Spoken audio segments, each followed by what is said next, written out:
After nearly 4 decades of shaping future foresters, Dr. Dale Greene, Dean of UGA's Warnell School of Forestry and Natural Resources, is preparing for a well-deserved retirement.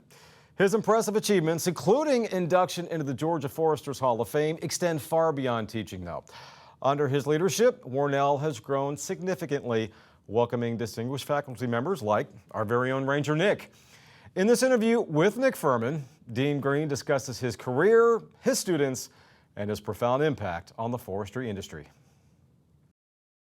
For the folks at home that maybe have heard about you but don't know you, what's a couple of words you would use to describe Dale Greene to them? Well, outdoors. That's what got me into forestry. I've always enjoyed being outdoors. And I've always been somebody who's making plans for the future. And I hope they would say a servant leader, because that's what I've tried to be. I like that style of leadership, and that's what I've strived to be.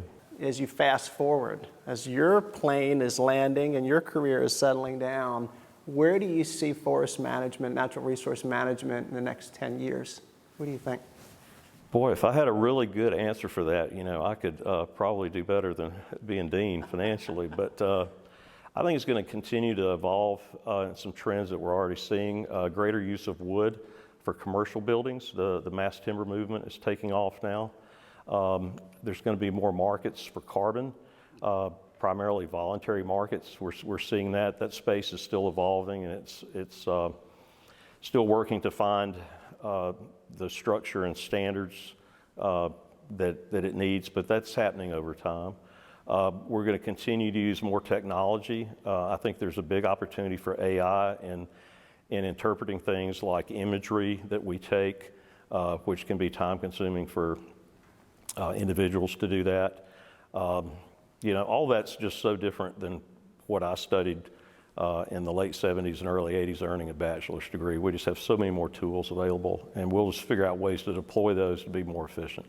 And that idea of embracing that technology instead of running from it, such an important. Well, you have to, otherwise you go extinct, yeah. Right. I want to talk about students for a little bit with you. You know that that's my passion in this job, and just being around you for the past couple of years in the Warnell School and observing you from the outside, your passion seems like it's with students as well in teaching. And that's really neat to see in a leader. Yeah. When you think about student changes over those years that you've been in the classroom, what kinds of things, I'm sure they're not on their cell phones as much today as they were before, right?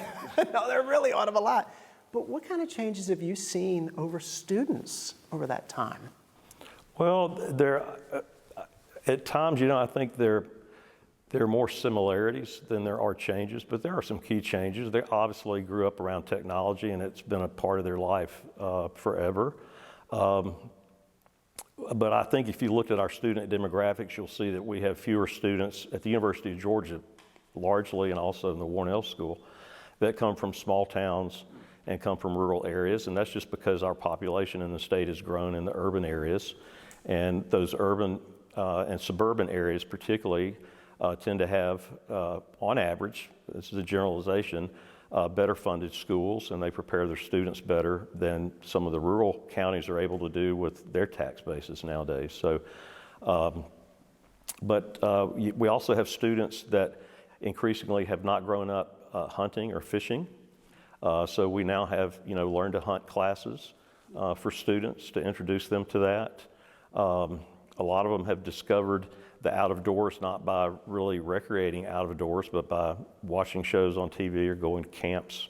So we've had to adapt and to a different student coming in, and they've had to adapt too. A lot of our management takes place out in the smaller towns and the rural areas.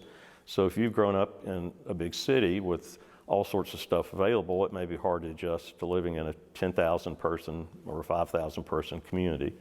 But it goes both ways. They have to learn to adapt to what natural resource management is, and we learn a lot from them, because increasingly we're also doing natural resource management in those urban areas. Right.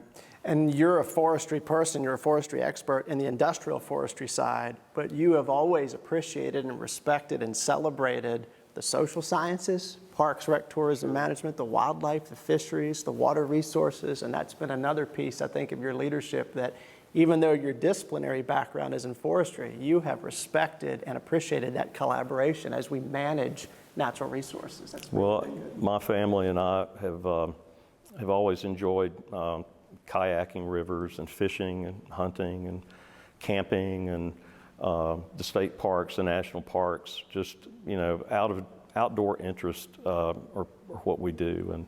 And so, yeah, that helped. And that was something I wanted to learn even more about as dean, because I knew the forestry sector quite well, but you know, I wanted to understand those other disciplines well enough to have the trust of the faculty that I was also looking out for those areas.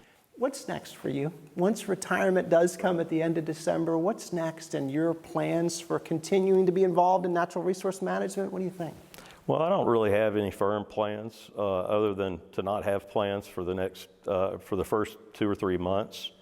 Got a few things we want to do to get our home at Lake Hartwell in shape for retirement, and I've been putting those projects off, so I'll tend to those and check on my parents in Arkansas more often, and be outdoors more. Haven't been in the woods as much in the fall or on the fish in the spring as much as I would hope to be in the future. But basically that's it, and you know, as opportunities come along, I may consider plugging in some ways, but I'm not looking for another full-time job. I'll do some gigs or do some volunteer work or things like that.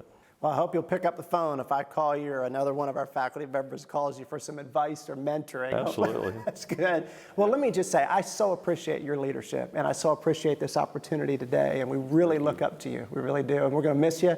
Big shoes to fill, and we're excited about that next step, but we know you won't be a stranger. Well, thank you, and I'm sure the university will hire somebody that can step in, and we got a great faculty and staff and awesome alumni base, and so with all that to work with, I'm sure there's going to be quite a few people throwing their hat in the ring. Hope so anyway. It's going to be exciting. Thanks, Dr. Greene, You for bet. today. Really appreciate you. Thank you, Thanks. Nick. You bet. Appreciate you.